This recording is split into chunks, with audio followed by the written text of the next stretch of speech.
Hello and welcome. This is Koren Motekaitis, and you're listening to How She Really Does It, the place where inspiration and possibility meet. I'm so excited to have you here with me on YouTube. Don't forget to hit the subscribe button and like this video. Make sure to also head down to the description box below and click the link to sign up for my newsletter to get podcast episodes and Sunday's letters filled with love delivered to your email inbox weekly. Now here's the show. On a lake, she is dreaming, she is drifting, never been so wide awake. Captured in the moment by the beauty all around her, there's nowhere else that she would rather be. Hello and welcome. This is Koren Motekaitis, and you're listening to How She Really Does It, the place where inspiration and possibility meet on KDRT 95.7 FM. All right, so this is before the conversation with Michele, and Michele and I are going to talk about raising grounded, authentic children. We are not parenting experts, and like you'll hear me say throughout the conversation, and then I'm sure I'll address in the wrap up, is that we are two women moving our way through the world. And there are possibly going to be shame triggers that are going to come up for you of, oh my gosh, she does it so well and I'm such a bad parent, and when we do that, we tend to shut down, or at least I know I do.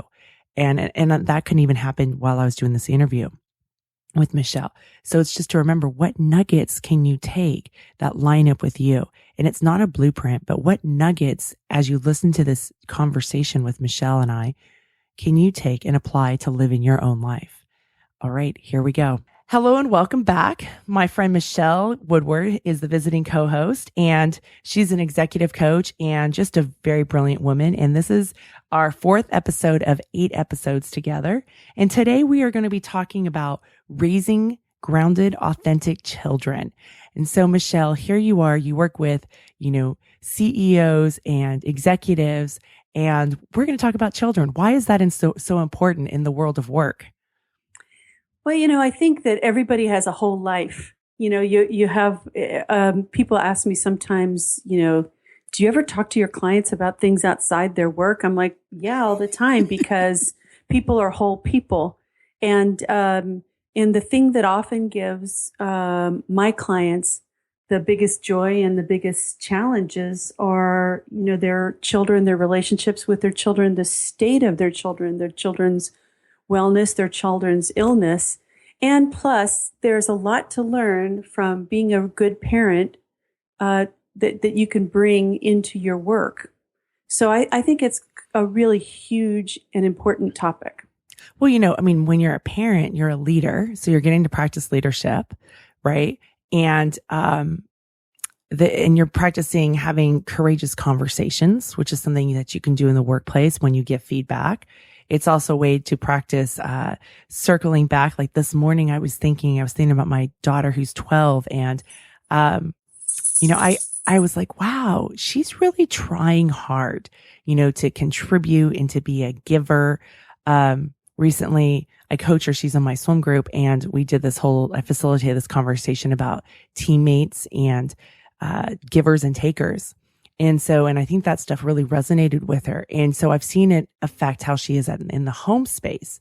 And so now it's about me circling back and, not her getting my approval, but it's just me noticing and saying, hey, I notice that you're really practicing, contributing, being a giver to our family. And thank you for that.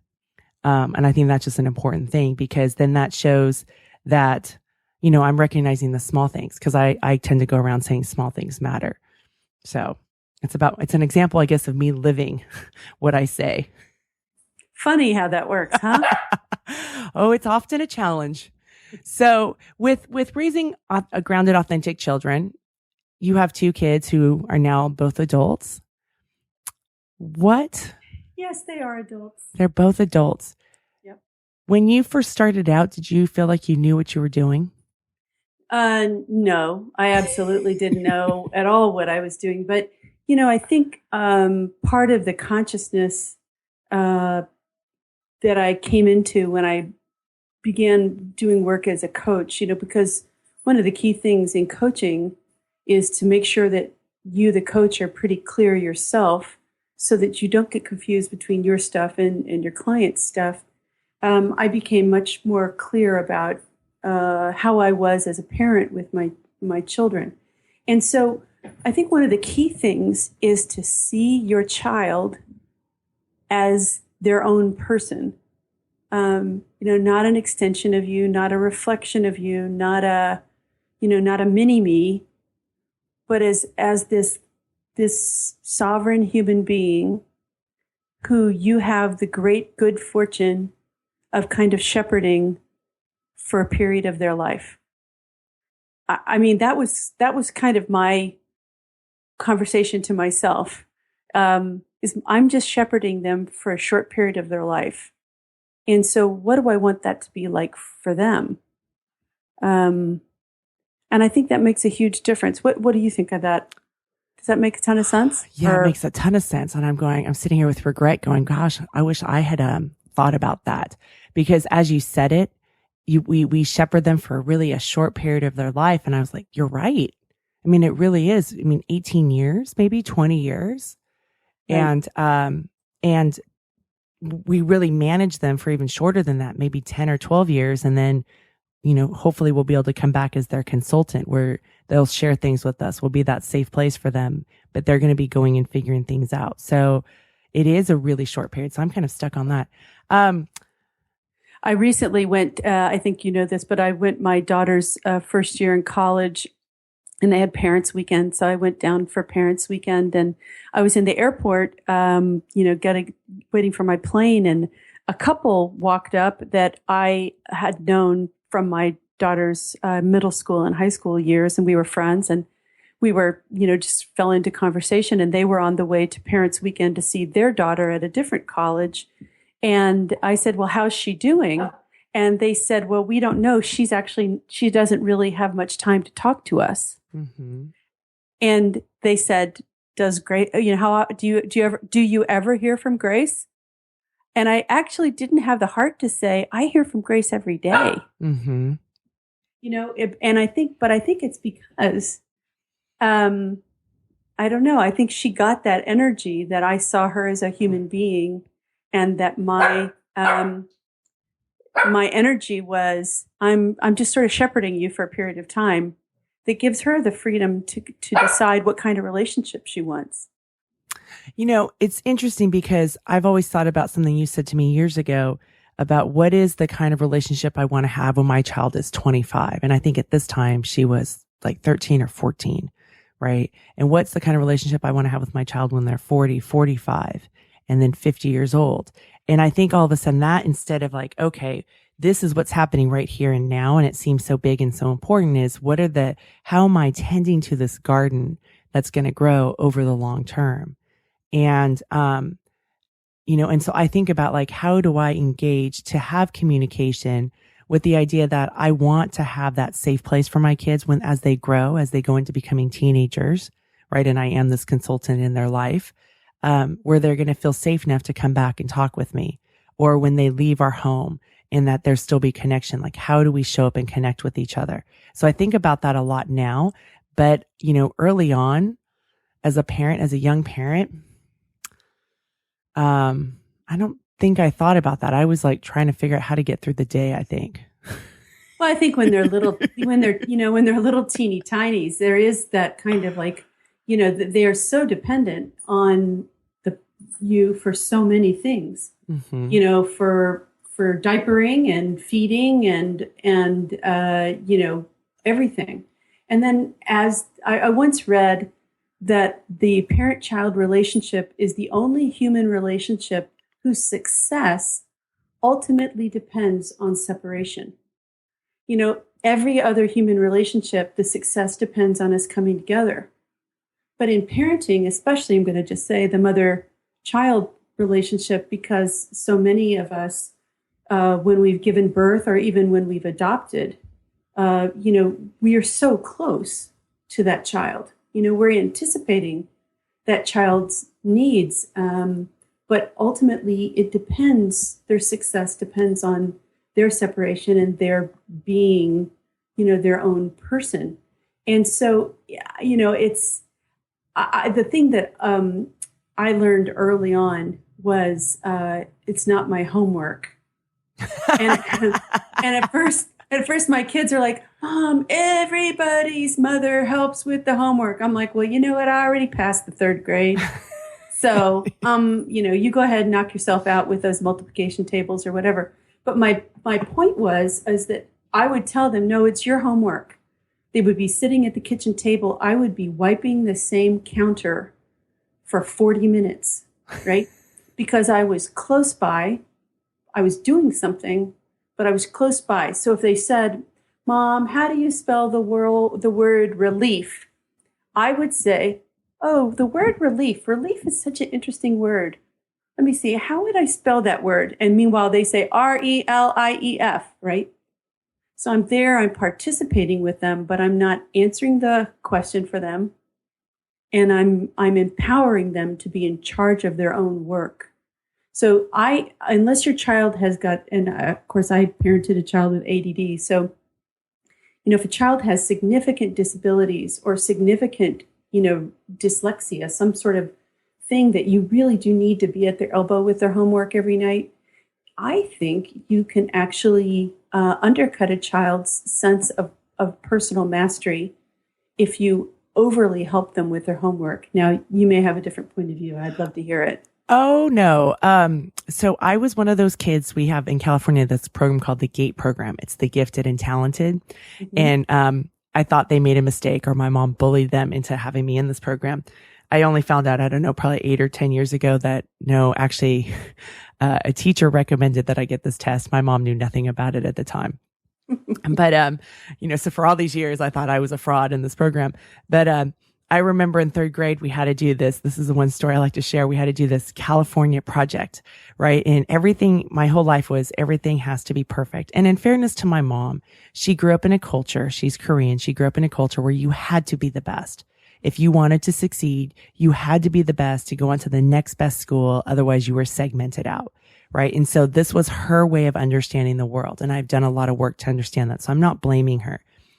But so everything had to be perfect. I remember just like painstakingly rewriting everything until it was to her satisfaction, which was very, very high. And then the cover of this California project of this book that I made, that my mom made actually, was a paper mache of the state of California. And then it was painted and glittered. And I think the only thing I was allowed to do was kind of like sprinkle some glitter on it. And then it had saran wrap over it. Like I wasn't even allowed to touch this until the very last moment of walking it into the classroom. Wow. Right. And so here I had this very beautiful project, and I'd done some of the inner work, but obviously not the outer work because I couldn't paper mache. And while it may have looked really good, it took away from my ability to have ownership. And so over time, the message was the work you do is not good enough. See, this is what you have to do. And let me just do it for you. Right. And that wasn't her intention. And so with having kids and having, 2 rounds of parenting for me, for kids, having a blended family, when my younger kid too came along, I just looked at them and I said, I hate homework. I did my homework. I went through grad school, and, my bonus son is developmentally disabled. So there was some help that we had to do with him. But I said, your homework is your responsibility. So you were much nicer about it. Like I was more, I hate it. And I said, we don't do things late. We do them on time. If it's the last minute and you haven't done a project, then that's what you will submit. Like we have these boundaries. We're not going to create a lot of drama and nightmare situations the night before because time hasn't been figured out. So my kids, they're really good about getting their stuff done. And there is that self-ownership. So like my youngest is in 7th grade now. And on Tuesday, she played basketball. She's on the 7th grade team. And then she went to swim practice. And as we're driving to swim practice, I said, what's your homework status? Because essentially we're not going to get home close to 9. She's only been home for a little bit.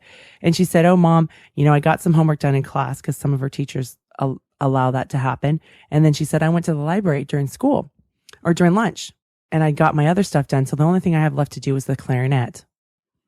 I was like, wow, this kid's kind of on it. So I actually really like them to have appropriate personal responsibility, if you understand that. It's what is age appropriate for them, but then, my kids tend to flourish. My oldest, she's 14. She's liked to cook since she was like in third grade, and I didn't know how to cook. And I think in some ways that was a huge gift for her because she could go and kind of, be in that domain.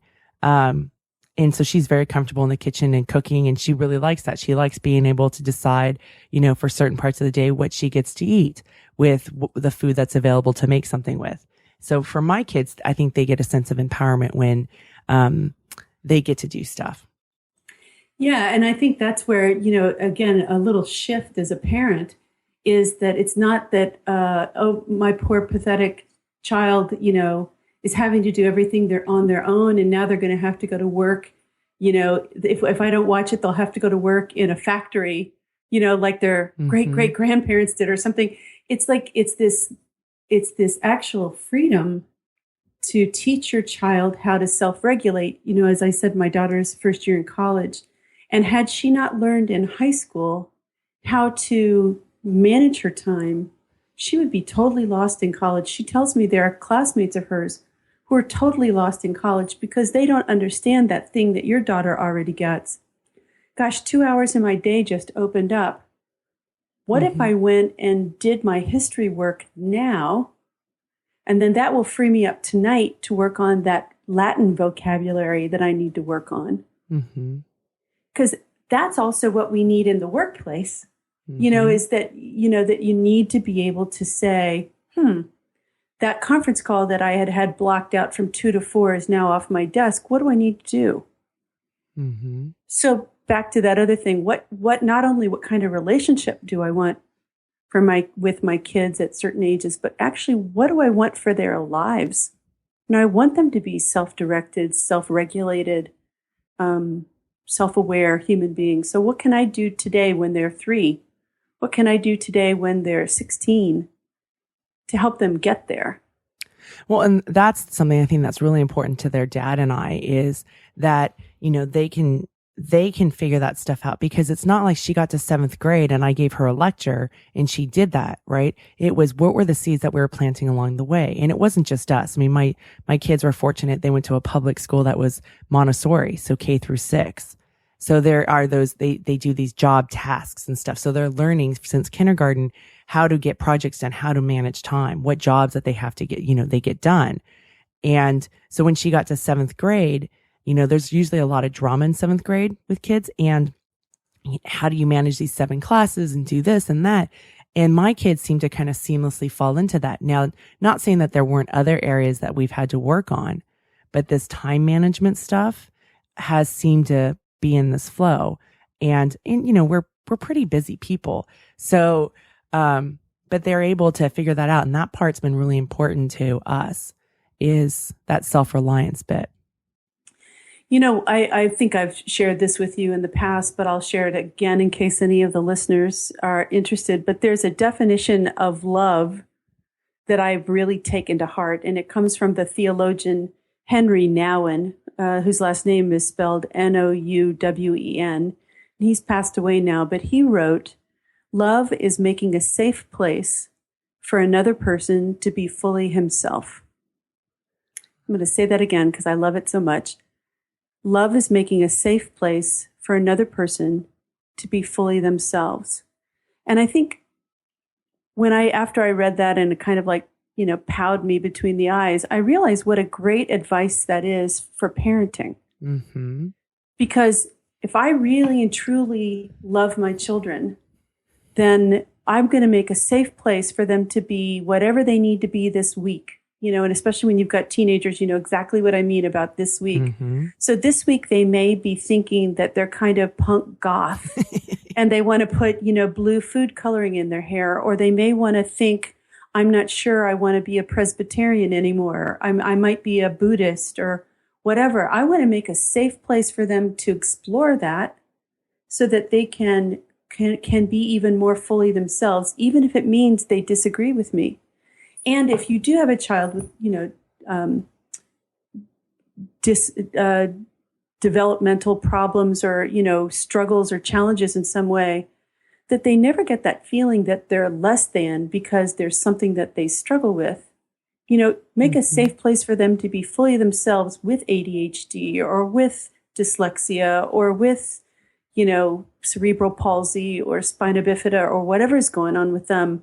It's just a safe place to fully accept whoever they are. And I think children, I think adults too, but I think particularly children feel that loving acceptance. And it makes it possible for them to go out and try things that stretch them, which ultimately is for the good. Yeah, that goes back to that garden, right? You've really cultivated this garden where the soil's rich to grow. And I think about when my kids were little, that's what they see in us, right? They just love us, our flaws and all. They're not worried about our imperfections as parents, right? They show up and I think about when my kids were little, right? And where I stood in their lives, they made a safe place for me to be fully myself. It didn't matter if my hair was sticking up one way or if this was that way or my clothes were on backwards. They just loved to be with me. It was two essences showing up, and how we can provide that when they become older and continue that. Because when they're little, they're very cute, right? It's very easy to do. But at some point, there's triggers in us that it becomes harder because we're like, oh no, you need to fit in. But creating that safe place where we can look at their strengths and say, this is how you contribute. Right. Or that you like to be around, smaller groups of people. And when I was your age, I thought it was important to be, popular and being at the cool kids table. And that's not where you want to be. And that's okay. Right. And like our previous conversation where we talked about values and how knowing your values makes life so much easier. In parenting, I think, from my vantage point, in making that safe place for them to be fully themselves makes it really not about you when they make a decision to, for instance, not go to college right away, or to, travel to Europe, or to join the Peace Corps, or something that you might think, oh my gosh, that's not the choice I made. That's not the choice that anybody in my family's made. And, you as a parent get kind of thrown off. Sure, you can worry about their safety and, worry if they're going to an Ebola country or any of that stuff. That's fine. But to really say, you know what, this is how they are being themselves at this point. And because I love them, sure, maybe I'll express I'm a little concerned about you going to Liberia. But I'm also going to say this is how they need to be themselves. Yeah, and that becomes so important. So, because of the work that I do and with my clients, right, who will really struggle because of values from their family of origin that are very strong and powerful. But now that my clients are, adults and definitely well into their lives, raising families or actually having, kids that have moved out of the home, right? They really will struggle with the clash between the values of their family of origin and their own values. And so, some years ago, I kept seeing this pattern come up with my clients because there was a gap. And I said, well, what are the values that are important to you? Because they didn't believe in some of their family's values, their family of origins values. And so I went to my husband after kind of seeing this pattern keep arising, as there are themes with our clients, right? And I said, we're really a very value-driven family. But at the same time, when our kids become adults, I want them to be able to realize that these values may not fit them anymore, and where they can have permission to go and see fit of which values do they want to keep and which other ones do they may want to go get. And so after I talked to him, I wound up speaking with my daughter, and I can't remember how old she was. She may have been 10 or 12. And so I talked to her, and again, I've been planting these seeds consistently since then of, we have these values. And as you grow up, as you move on, these are the values that drive our family. These are kind of the principles that we live by, right? We are inclusive with people. But that may not fit for you. And so when you become an adult and you're living on your own, you're going to get to say, these are the values that I no longer want, or maybe I want to tweak them so that they fit more here, right? In line with me, and in having that space. So then fast forward went to the last summer, Labor Day weekend, my husband's, my older daughters and my husband's group, and he had them make these vision boards, which I thought was, I almost fell out of my chair when he was telling me he was going to do that. But, and then the day before they did that, he sat down with the kids in his group, and they kind of did some goal work. And then he had them create these vision boards. And then at our team party, which I wasn't there because I was talking to my group and parents, he had the kids present their vision boards. And so, it was very interesting, the differences between boys and girls. And they spent probably 20 minutes on it. It wasn't this huge activity. But, and then my daughter got up to speak, and some parents were very taken back, I guess, because she got up to speak, and I can't remember what she put up there. But the big thing that she had was, and she was going into her freshman year in high school, she said, well, I don't know if college is going to be the one for me. I don't know if that's something that I'm going to do. And she had some other stuff. And so some parents were really shocked, and they looked at my husband to see how he was going to react, because in our community, that's what you do. That's that next level of success. But that gave me some evidence that we have given her some space to be who she is and to check in. Does she want to go to college right after school? Does she not want to go to college at all? I mean, those are going to be discussions that we're going to be having. Whereas I grew up with very much the value of education, right? And I have this love for learning. She may not have that same value. And that's something that, we're going to be continuing to have discussions about, but allowing her have that space. And then for me, it's about working on my own courage of not going into that scarce place or that comparison place of, oh my God, her life's, I could catastrophize. Unlike you, I'm really good at catastrophizing. So, it's just about how can I stay grounded as she moves through this and have confidence in her that she will be able to create the life that she wants, and where she can really flourish in her life. And it doesn't have to be in this one way. And I think that's a huge value of mine. But sometimes there's that conformity side that I can be a part of, if that makes sense. And isn't it interesting too that when I look back on my life, I look at the times when I've faced adversity, where I've had the odds stacked against me, and I've made my way through. I look at those moments as the moments when I learned so much about myself, and really feel kind of proud of myself that I made it through. And so how can I deprive my children of those moments arising in their own lives? Of course, I don't want my children to suffer a lot. You know what I mean? I don't want them to suffer, but I do want them to grow their resilience, their sense of their own capacity. I want them to experience their own grit, because ultimately that makes them a stronger, better person. Oh, I so agree with you. But I think sometimes we get into this mindset that, for a really good parent, or if the worthiness, and you can tell me if you think I'm wrong about this, but what I see is that the worthiness of our parenting is how clear do we keep that path for the child instead of preparing the child for the path. And then helping them move through the struggle. I always smile when I have friends who will say, and our kids are in high school, oh, well, we have homework tonight. And I don't have that we stuff. There's no we about it. Now, will I check in? Will I help support? Absolutely. But there's no we. There's just not. And, I want my kids to be able to think, and I want them to be able to manage. And I want, I guess I really am trying, and it's hard, to be that consultant in their life versus managing and being the director in their life.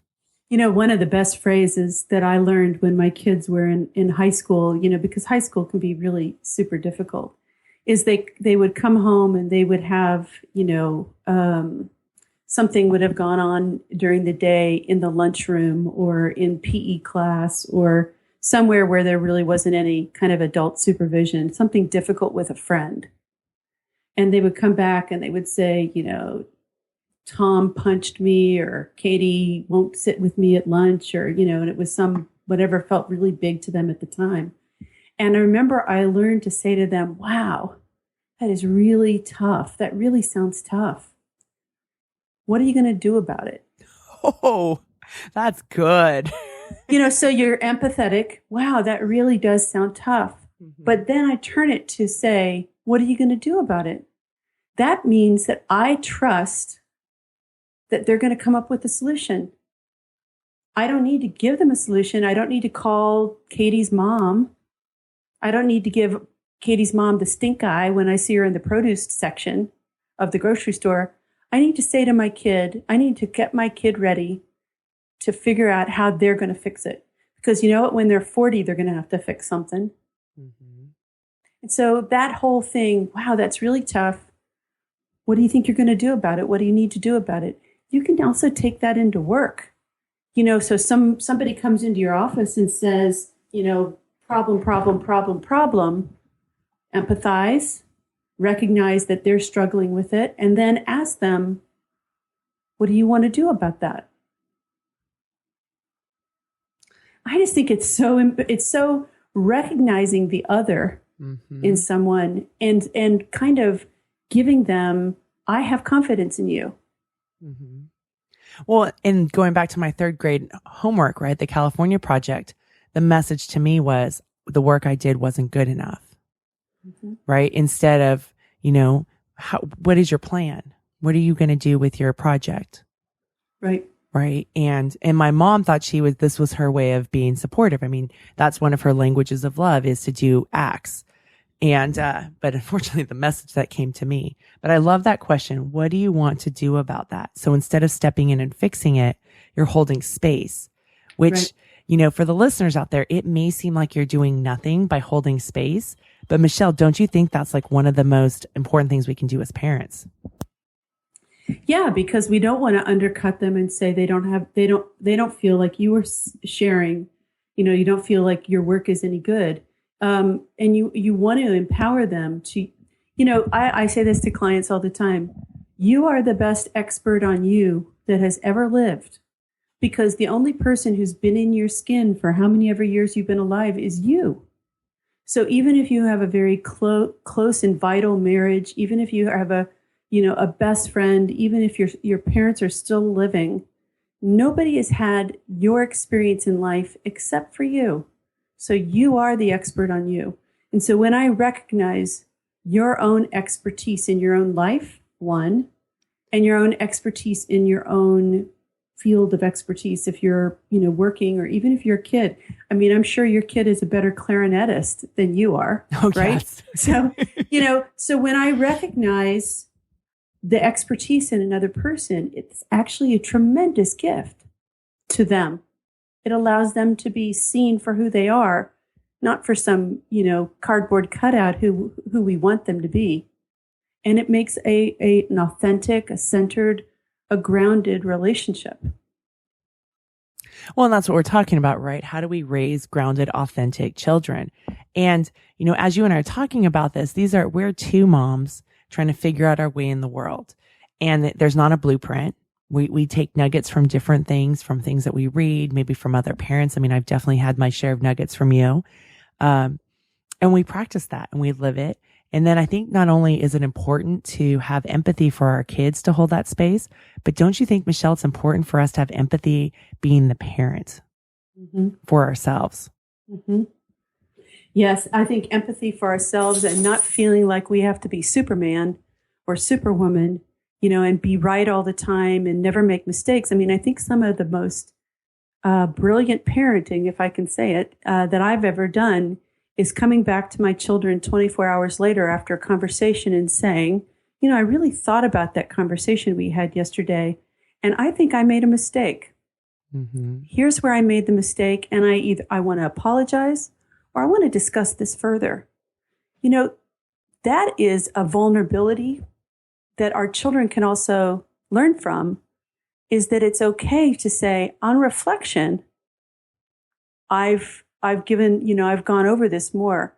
I also think children really appreciate that, and anybody, coworkers, spouses, appreciate that you're thinking about them mm-hmm. and thinking about that interaction. So to be able to say, on second thought, I wanted to say this. I wanted to do that. I could have said it this way. I apologize. I'm sorry.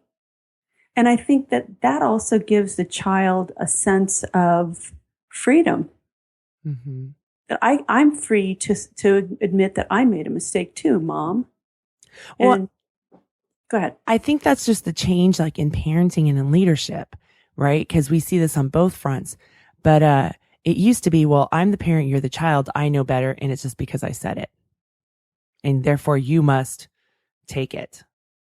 Versus now it's about, it's a cultivating a relationship. And don't you think that that's one of the reasons why Grace contacts you as she's moved away, is because you've created that space for her to show up? Right.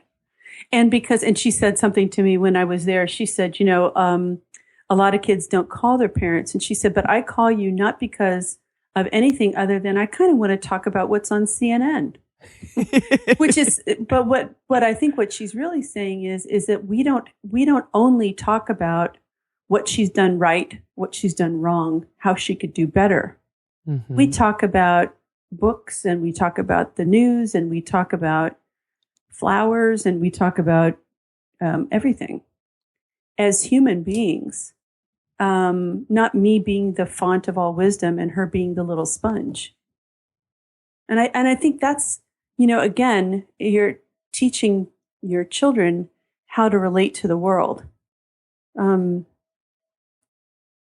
I think it's like having those conversations that are just about, Taylor Swift. Mm-hmm. Yeah, no, it's amazing what happens when, like, I just really like, my favorite places to have conversations are in the car. Mm-hmm. The things that are said. And I do think like that, there's kind of that parallel sitting. And even last night was so interesting because the dynamics have changed once again, because both my daughters are now back at swim practice. So we were driving home and it was just fun. Like they were catching up on each other's day and talking about school.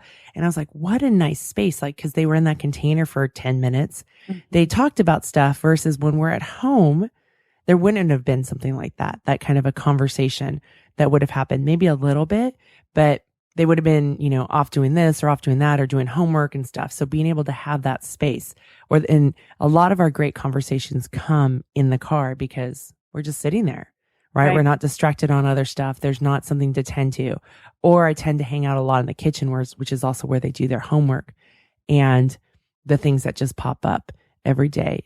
And those, I guess I look at those as those are the pieces of connection, with my kids, right? Versus the want. You have to learn this lesson now. Yeah, right. Like the Charlie Brown teacher. Yeah. And I mean, it's the thing is I get such a kick out of my kids, and really they can be whoever they need to be. It's totally fine because they're fascinating. And I love having that kind of stance with them, I really do. So here's a question. How about, like, this is all beautiful, right? But how about when they break a value or go past a boundary? How do you handle that? Mm-hmm.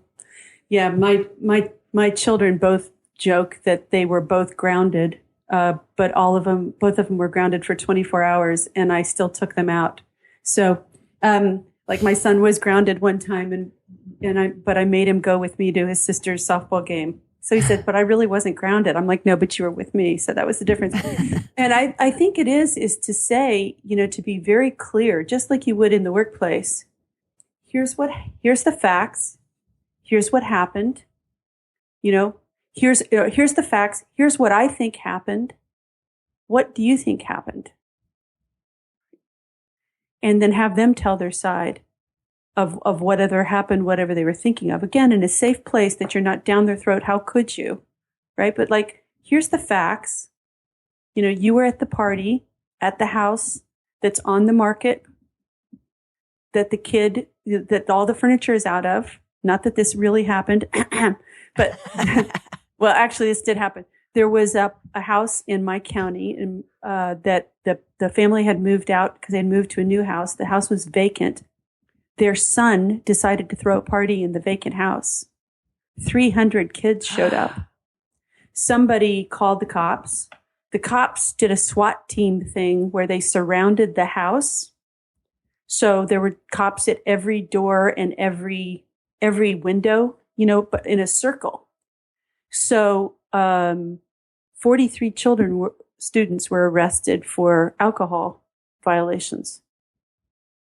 My child actually happened to be able to get out in time, and because she was in the yard when the cops started coming, and she jumped the fence with some friends. So she didn't, and she hadn't been drinking, but it prompted this conversation.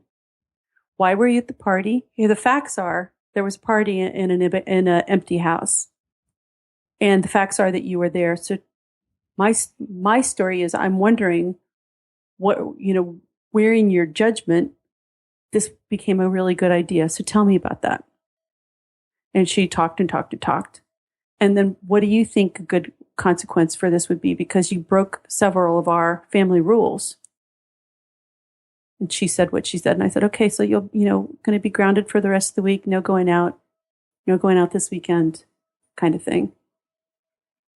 And I'm not a parent that believes you take away stuff. I don't think it's a consequence, you take away unless the thing you're taking away is related to the violation of the family rules, like texting at dinner or something like that. But I do think you need to have them understand what the consequences are and have them, sort of say, hey, you know what? I'm going to be down with staying home the next week because I think I need to cool off. I've had my daughter say that. I think I need an excuse to not have to go out anymore. So if I say I'm grounded, it's going to be good.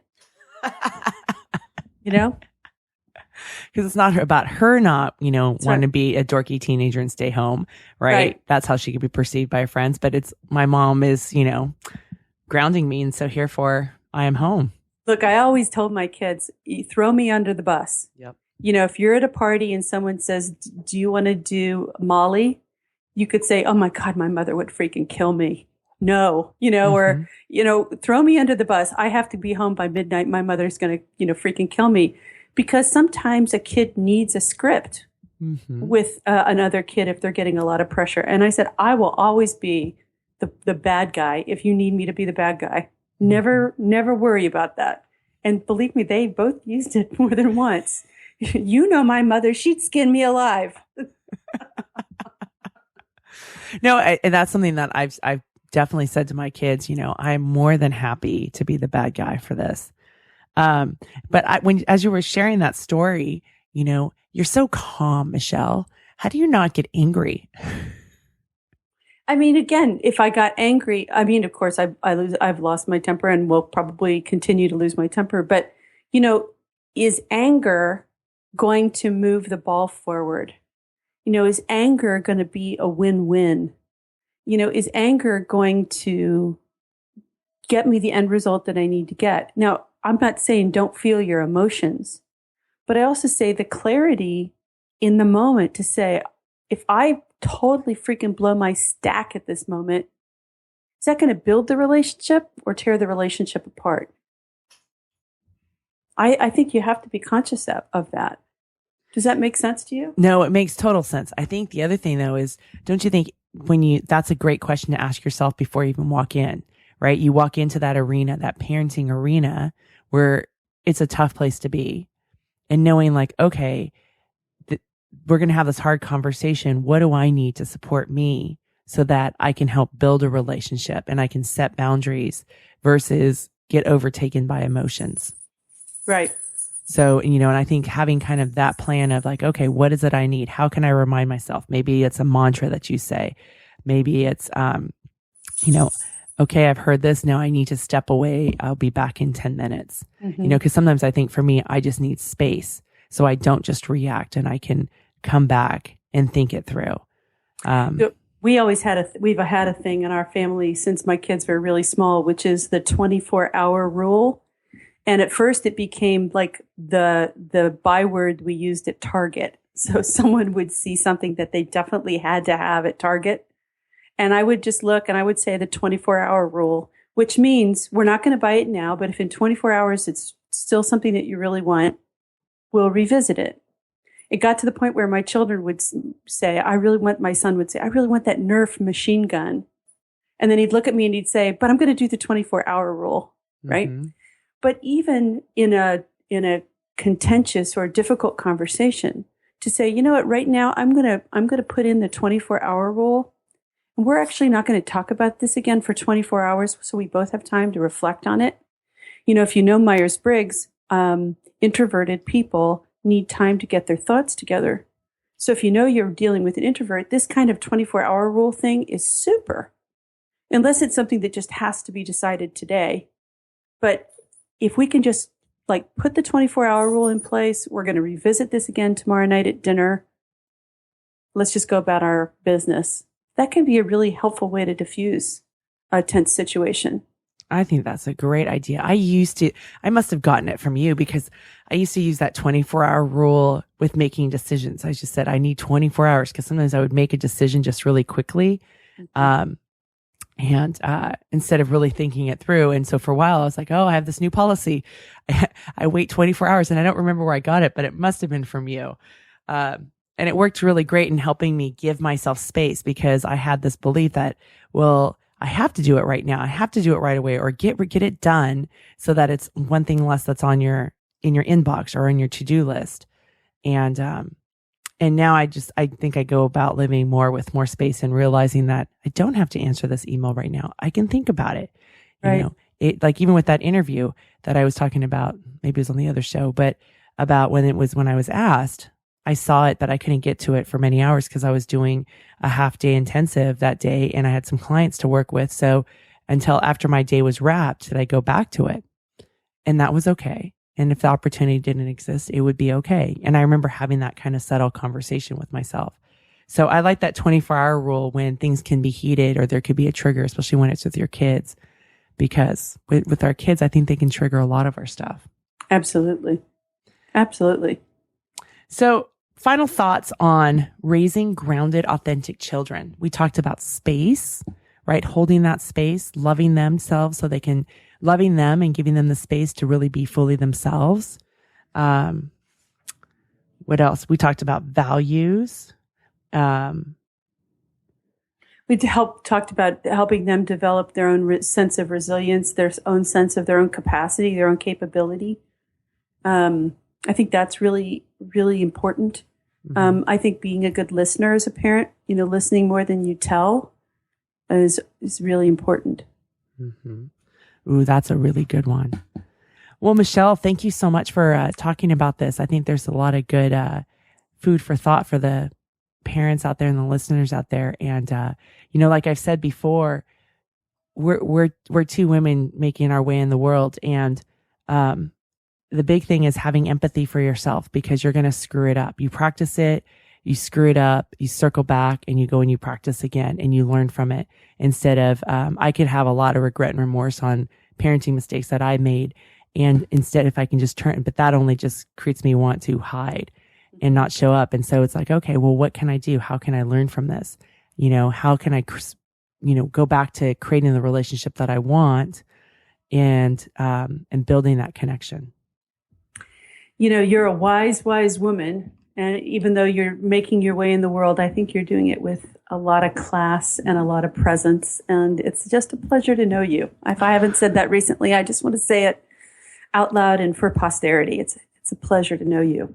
Well, thank you, Michele. That means a lot. Okay. So getting grounded back from that conversation and also just with that high compliment. And before I go into this wrap up about raising grounded, authentic children, one of the things that I've been thinking about, because I'm doing this wrap up a day after the interview or the conversation with Michele, but is how are you at receiving, right? Michele is obviously somebody that I respect. She's a friend of mine, a good friend of mine, and I really respect her. And I've taken, as you've heard, a lot of her parenting nuggets and practice living them in my own life. So she's somebody I respect and admire. And then for somebody like that to give me that compliment at the end, it took my breath away. And I just want you to think about, I'm sure this interview has the potential for lots of triggers like, oh crap, I'm not doing it good. She's so much better, right? I mean, that was sometimes the voice that was happening in my head of, wow, look at how Michele parents and look at how I parent. Anytime we go into comparison, it's just going to be a beast that we deal with. We get into compare and despair. right? Where we have shame triggers that come up. And then it's that voice of, I'm not good enough. Who the hell do I think I am? And think about that. When you have those voices going on in your head, how do you show up? So if it's in the parenting arena, are you showing up or are you shrinking? Right.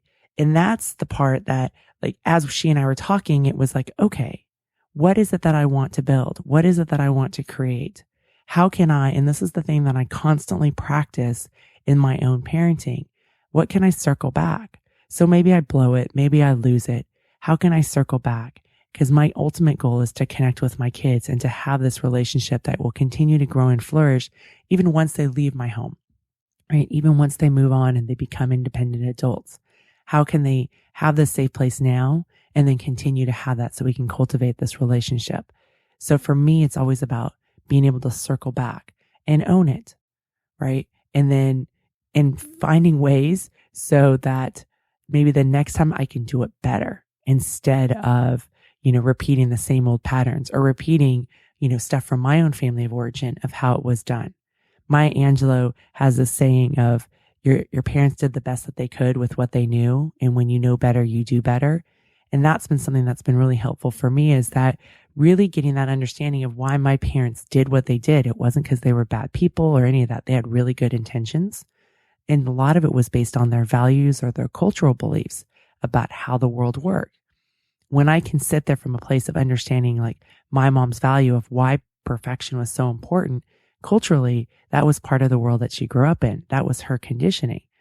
I can look at that and go, oh, that makes sense. My mom had really good intentions. She didn't realize maybe the ramifications for me, right? And that's the thing, is that we don't realize the ramifications, but what can we learn and how can we grow and then change things so that it works for us? One of the things I wanted to talk about is the raising kids from lack. And Michele does this so beautifully. And it's always been something through the years that I would just watch her do. And I would even ask her, like, if a child was making a decision, like, how do you trust that it's going to be okay? Because so often we go into lack, or we hang out as parents in that neighborhood of compare and despair. We absolutely hang out. This kid's doing this or this kid's doing that. And then our kids hang out. Well, this kid has an iPhone. This kid has Ugg boots. There's this constant barrage, right? We're constantly in that neighborhood of compare and despair instead of looking at what is it we have? What are our family values? And so in the work that I do with my clients, it's about getting out of those shame roots of lack. That's scarcity, right? Those sit in the same seats as shame, and getting rooted in a place of well-being and then taking action. So like when we go into the store, it's not, oh, we can't afford this. It's we choose to spend our money on X. And a lot of times, I struggle with, my kids have a way different lifestyle than I did, where it is a choice. I could buy them X that they want, but it's not aligned with our family values. Is there money in the bank? Absolutely. But the product isn't aligned with our family values. And so, an easy way I've had friends do it was, oh, well, we just can't afford that. Or do you know how much money that is? And that can trigger a lot of shame, right? Or the message can be, we're teaching our children not to ask for what they want. And as a listener on the show, as a newsletter subscriber, I talk about the permission to ask. So how do we teach people to cultivate learning how to ask without it being a demand dressed as a question? And I think that comes from, at least in my experience and what I've been practicing with 4 kids, and I've screwed it up so many times, you guys. I am not sitting here as a parenting expert. I'm sitting here as a woman who is making her way through the world. And one of the things that I really work hard in doing, especially in this second group that I'm raising of children, is not to be rooted in lack. It's not, oh, we can't afford it. It's what do we choose? Or, we don't have time. Like I really, over the last 8 or 10 years, try to get rid of that saying, like, I don't have time. Instead, it's about what do we choose to spend our time with? What are the things that are aligned with our priorities? What are the things that are aligned with our values? And getting that story of we don't have time. Again, when I'm rooted in a place of scarcity, I shrink, I shrivel up, I hide, I get scared. When I'm rooted in my ground being and I'm strong, my ground being, my well-being, when I'm rooted in my place of well-being, right? That's when I can flourish and grow. And that's where I can take courage to do a monologue, or like today, do an intro before the show, right? So it's about me getting into that place. If I were in that scarcity moment of, who the hell do I think I am? There's all these other podcasts or radio show, why would I have anything to say? I wouldn't take action. So I have to clean up that and move over and get rooted, right? And the same thing with parenting. If we can get rooted in our place of well-being, if we can raise our kids from this place, some of you may, and I'm not the big fan of the word abundance, but in this place of well-being, that there are going to be opportunities. I see this all the time in the sports world, in this race to nowhere in academics. And I've had the director of Race to Nowhere on, and I've had John O'Sullivan. We've talked about the race to nowhere in sports, right? One of the most powerful marketing maneuvers in academics or in sports is to come from a place of scarcity. You market towards that, parents will jump through the hoops like no other. I'm usually trying to calm the parents down, right? It's okay. Let's take a look at this over, your daughter may be 14, but let's look at this over the next 10 years. Where are they right now? Instead of looking at it right now, where are they compared to another 14-year-old? What is the development stage of your child, right? So not looking at from lack, but looking at who that child is. What are your family values, right? Those are just the really big things that are important. Now, here's something that I've just been kind of thinking about, just because of stuff that I've been involved with. Sometimes we can use our values to hide, to not show up, to not be seen, to not be great. And then we get complained about the outcome. So, if we have it as a family value that we don't want to do, we'll say sports, for instance, and that's fine. But then to complain that your kid doesn't get to be a part of that environment, that is a choice. So thinking about what choices that you make and why are you saying you don't want to do competition, right? Like, I don't think that if you do competition, you're a better person, right? What are your family values? Like, if you do sports, one of our family values is that we think movement's really important, being a part of a team. I think it's one of the opportune areas in my children's life to learn so much about life, right? It's a safe arena where they can practice cultivating courage. Some people, I know there's a lot of judgment in my community because they'll look at my family and say, oh, well, you guys are really competitive. And it's kind of funny because the areas that I'm really competitive are not what people think. It's not so much in, yes, I was a national champ, but it's not so much in that. Sometimes I get competitive when I get snarky about stuff. It's like, you think I can't do that? Let me show you. And that's not a great place. But I look at success in such different ways, right? But a lot of people, and I just had this conversation with some moms recently, they'll think that I'm really competitive because my family and what we do. And that's, in some ways, I'm like one of the least competitive people in my family. There is competitive genes in me, but it was always about what's possible for me. How can I stand up? How can I live brave? How can I allow my heart to sing? And that's what I look at with, when we can use our values as our guiding light, and what are our family values to help our kids flourish in whatever it may be. I'm not saying it has to be the best, or you have to be the valedictorian, or, sign with this college, or be the top recruit in the country, right? That's like, what topping do you put on your ice cream? But about what are your family's values? Like, for me, it's like, how can I get my kids to cultivate courage? How can they learn personal responsibility? How can they challenge themselves to see what level of excellence that they can aspire to? That is within healthy range, right? We're not going to sacrifice our values just for achievement. So the more that we can be grounded as we move forward, I think becomes really important in our parenting. And then going back to having empathy and circling back, because we're going to practice empathy. We're going to practice compassion with our kids, and we're going to screw it all up, right? So we own it. I own it all the time. I own it with my athletes. I own it with my clients. I own it with you guys. I own it with my family. And then I look at, what can I do different? I'm constantly reflecting and going, okay, what can I learn from this, and how can I move forward? Client this week came up with a great compassionate question of, how can I help myself? Right? I love that. So, and then finally, I want to just remind us, because, I'm like, Miss Fix It. You have a problem, let me fix it, right?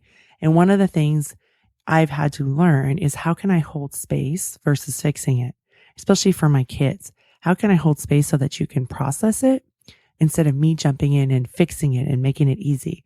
And gosh, isn't it so easy to just jump in and fix it and do it yourself than to spend that time and energy helping them figure it out?